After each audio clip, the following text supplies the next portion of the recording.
11 দিন পর বিকেল 3টায় চালু হচ্ছে মোবাইলের 4G সেবা। 5 GB ডেটা বোনাস পাবেন গ্রাহক। গুজবের তথ্য না সরানোয় ফেসবুক প্রতিনিধিকে বিটিআরসিতে তলব। ডিবি হেফাজতে ছাত্র আন্দোলনের 5 সমন্বয়ক। সহিংসতার পেছনে কারিগরদের খুঁজতে চলছে জিজ্ঞাসাবাদ, জানালেন স্বরাষ্ট্রমন্ত্রী। কিছুক্ষণ পর পরিবারের সংবাদ সম্মেলন। ঢাকা বিশ্ববিদ্যালয়ের হলে হলে ক্ষত, মুখে গামছা বেঁধে চালায় ভাঙচুর। জিম্মি করা হয় প্রভোস্টদের। এবং কামালা হ্যারিস যুক্তরাষ্ট্রের ক্ষমতায় এলে শুরু হবে তৃতীয় বিশ্বযুদ্ধ, বাড়বে মূল্যস্ফীতি। অভিযোগ ট্রাম্পের। মার্কিন নির্বাচন ঘিরে বাড়ছে কথার লড়াই।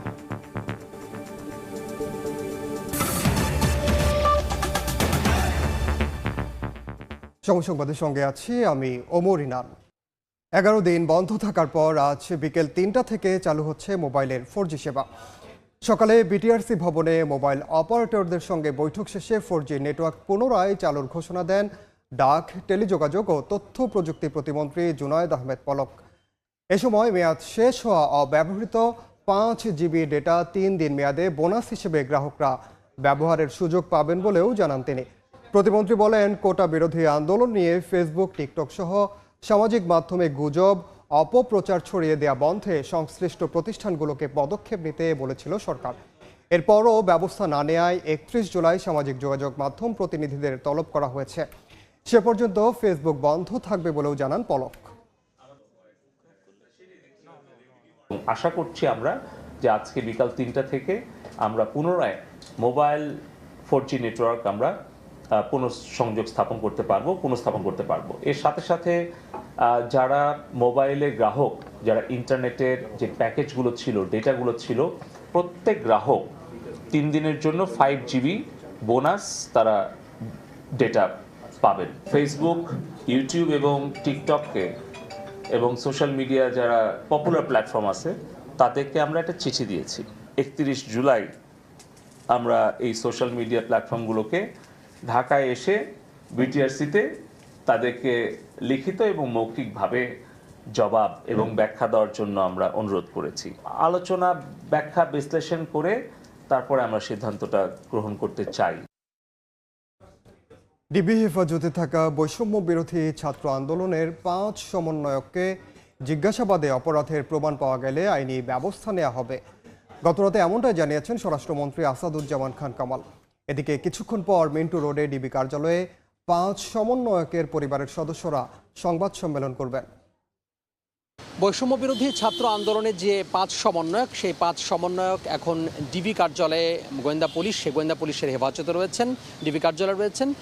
এবং অন্যতম যে সমন্বয়ক নাহিদ ইসলাম সহ আরও যে সমন্বয়ক রয়েছেন তাদের পরিবারের সদস্যরা এখানে আসার কথা রয়েছে। পাশাপাশি গণমাধ্যম কর্মীদের সাথেও তাদের কথা বলার কথা রয়েছে।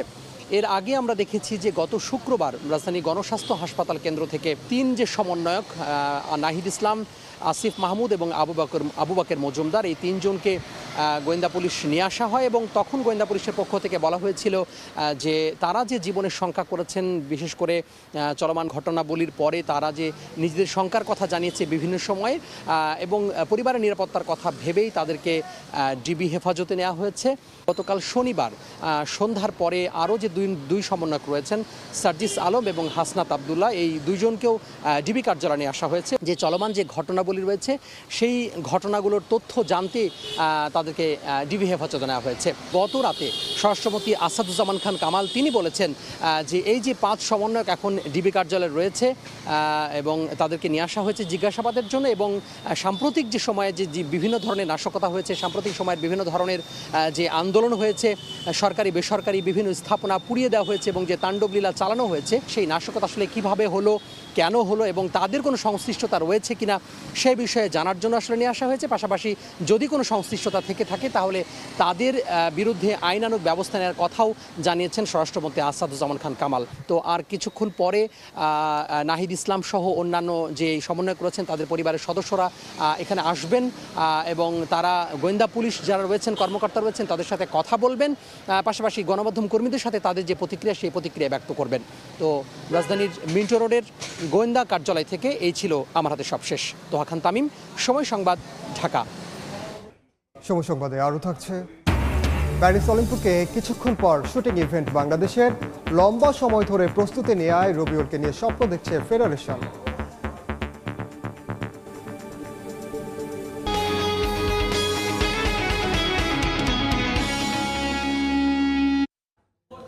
অস্থিতিশীল পরিস্থিতি ও চলমান কারফিউয়ের প্রভাবে সুনামগঞ্জে পর্যটক না আসায় বাতিল হয়েছে হাউসবোটের কয়েকশো বুকিং। টাঙ্গুয়ার হাওরে পর্যটক ভ্রমণের জন্য ছোট বড় 200 থেকে 300 নৌকা আছে, আর হাউসবোট রয়েছে 125টি। কিন্তু চলমান কারফিউয়ের কারণে নেই পর্যটকের আনাগোনা। এরই মধ্যে পর্যটকরা তাদের বুকিং বাতিল করেছেন। এতে অলস সময় পার করছেন হাউসবোটে থাকা চালক শ্রমিকরা। মালিক ও ব্যবসায়ীরা বলছেন ক্ষতির মুখে পড়েছেন তারা।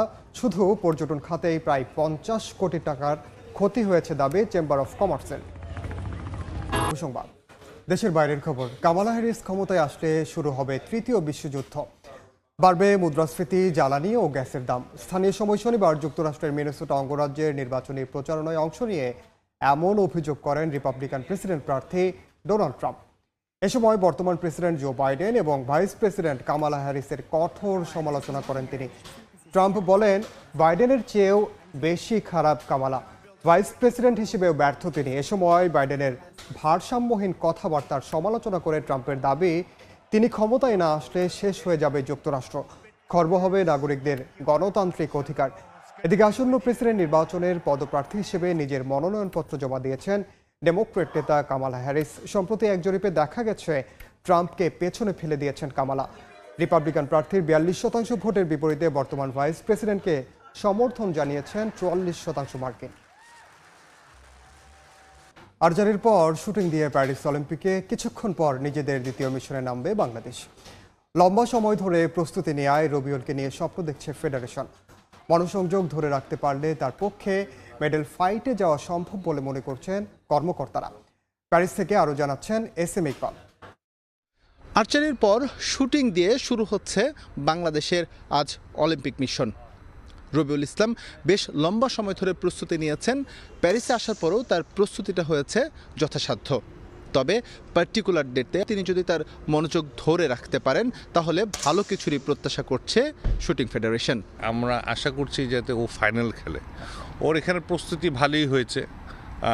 গত 3-4 দিন প্র্যাকটিস করাতে ভালোই করছে।